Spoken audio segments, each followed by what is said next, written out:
ഇത് മേൽമുറി അധികാരിത്തൊടിയിലാണ്. ഇത് സുനിൽ പറഞ്ഞ വ്യക്തിയുടെ വീട്ടുവളപ്പിലുള്ള കിണറ്റിൽ വീണ പശുവിനെ രക്ഷപ്പെടുത്താനുള്ള പരിപാടിയാണ്. ഫയർഫോഴ്സ് ഉണ്ട്, നമ്മളെ സന്നദ്ധ പ്രവർത്തകരുണ്ട്, ERF പ്രവർത്തകരുണ്ട്, അതുപോലെ നാട്ടുകാരുടെ സഹായമുണ്ട്.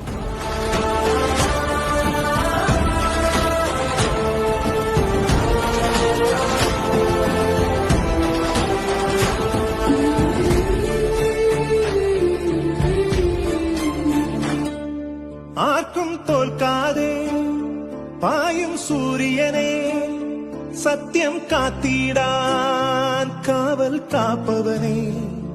ആർക്കും തോൽക്കാതെ പായും സൂര്യനെ സത്യം കാത്തിടാൻ കാവൽ കാപ്പവനെ. കലങ്ങിടും ഈ കണ്ണിൽ